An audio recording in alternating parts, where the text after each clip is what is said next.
তারা আগে ছাত্রলীগের মিছিলে যেত, পরবর্তীতে দেশ স্বাধীন হওয়ার পর তারা ছাত্রদল হয়ে আমার ঘরে ফুল নিয়ে এসেছে। এরা কি জানে রাজনীতিটা কি? এরা ওই যে এদের নেতারা বলে এক প্যাকেট বিরিয়ানি দেয়, বলে যে আসো, এরা আসে। মিথ্যা মানুষকে অসম্মান ব্যতীত কিছুই দেয়। কি মিথ্যার সাথে ছিলাম না? কি ছিলাম না তো। সামাল যে দেওয়ার সে উপরে বসেই দিয়ে দিয়েছে। ওই যে বললাম না, তারা আগে ছাত্রলীগের মিছিলে যেত, পরবর্তীতে দেশ স্বাধীন হওয়ার পর তারা ছাত্রদল হয়ে আমার ঘরে ফুল নিয়ে এসেছে, মিষ্টি নিয়ে এসেছে। এদের এই যে এটাই তো সমস্যা। ন্যূনতম শিক্ষিতদেরকে দিয়ে যদি আপনারা রাজনৈতিক দল গঠন না করেন, তাহলে দেশের উন্নয়ন বাস্তবায়িত হবে না। এরা জানে, এরা কি জানে রাজনীতিটা কি?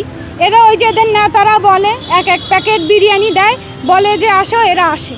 আসার পর এদের দিয়ে মারামারি, দাঙ্গা লুটতরাজ করে ওরা কানাডা চলে যায়, অস্ট্রেলিয়া চলে যায়, এরা দেশে পড়ে থাকে। একটা স্টুডেন্ট সে যদি নাই জানে যে আমি কেন বিএনপি করব, তাহলে তার পক্ষে তো এটা সম্ভবই। সে আগে ছাত্রলীগের দলে থাকবে, দেশ স্বাধীন হওয়ার পর ছাত্রদল হয়ে যাবে। এটা স্বাভাবিক না? শিক্ষিতদের রাজনীতি দরকার এখন দেশে। আসলে জনগণের উপর না, আমার ক্ষোভটা ওই দলগুলোর উপর যারা নিরীহ সহজ সরল মানুষের মস্তিষ্কগুলোকে কাজে লাগিয়ে নিজেদের এজেন্ডা বাস্তবায়ন করে। ওই দলগুলোর উপরই আমার ক্ষোভ। কারণ রাজনীতি যেই শব্দটা, এটা শুধু একটা দলের উপর ভিত্তি করে এটার অর্থ প্রকাশ করে না। রাজনীতি এমন একটা শব্দ যেটা একটা দেশের সম্পূর্ণ সিস্টেমটাকে প্রকাশ করে। আর আমাদের পুরো সিস্টেমটাই ক্যান্সার আক্রান্ত বলে আমি মনে করি। এই কারণেই আমার খুব ভালো ছিল না। স্বৈরশাসক না সরাতেই আপনারা লুটপাট শুরু করে দিয়েছেন। হিন্দুদের ঘরবাড়ি জ্বালাও পোড়াও কর্মসূচি করে ফেলছেন। আওয়ামী লীগের নেতাকর্মীদের ঘরবাড়ি লুটতরাজ করতেছিলেন। এগুলা কি ভালো চোখে দেখে? আন্তর্জাতিক বিশ্বে কি এগুলো ভালো চোখে দেখবে? অবশ্যই দেখবে না। কেন আপনারা এগুলো করছেন? একটা সবাই সবার ব্যক্তিগত জায়গা থেকে আমরা কোনো না কোনো দলকে আমরা সাপোর্ট করতে পারি, যদি সে কোনো ধরনের কোনো অন্যায়ের সাথে লিপ্ত থাকে। তার জন্য দেশে আইন আছে।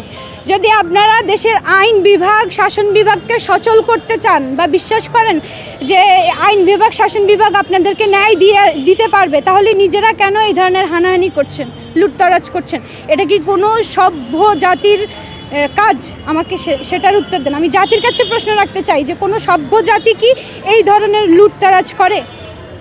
আমার এমনও ফ্রেন্ড ছিল যারা সনাতনী ধর্মের আমাদের সাথে আন্দোলন করেছিল, মার খেয়েছিল, অথচ আন্দোলন পরবর্তী সময়ে, স্বাধীনতার পরবর্তী সময়ে তাদের ঘরবাড়ি বা বিএনপির লোকেরা এরা জ্বালিয়ে দিয়েছে। কেন? এটা কেন হবে একটা দেশে? কিসের 15 বছরের ক্ষোভ? 15 বছরের ক্ষোভের জন্য কি আপনি মানুষ মেরে ফেলবেন? তাহলে স্বৈরশাসকের সাথে আপনাদের কিসের সম্পর্ক? আর আপনারা এইগুলো করে আপনারা কিভাবে ক্ষমতায় আসবেন, এটা আপনারা ভাবেন কিভাবে? বাঙালি এখন আর এত বোকা নেই। যারা বোকা ছিল তারা বৃদ্ধ হয়ে গেছে, তাদেরকে আর বাঙালি তাদের দিয়ে রাজনীতি চালাবে না। এখন যেই জেনারেশনটা আমরা চলছি, এরা এত বোকা না যে আপনারা চাইলেই এদেরকে যা খুশি তা গিলিয়ে ফেলতে পারবেন, দলীয় এজেন্ডা বাস্তবায়ন করতে পারবেন। এত সহজ হবে না। এখন কর্মকাণ্ডগুলো সভাপতি সহসভাপতির মতো হয়ে গিয়েছে, যার কারণে ওদের নিয়ে এত কথা হচ্ছে। বাংলাদেশে এই একটা প্রত্যাশা, সবাই সবার জায়গা থেকে ভদ্র হয়ে যান, সভ্য হয়ে যান, দেশের প্রতি দায়িত্বশীল হন, নৈতিক হন। নৈতিকতার জায়গা থেকে নিজেকে প্রশ্ন করুন যে আপনি আপনার দেশের জন্য কি করেছেন।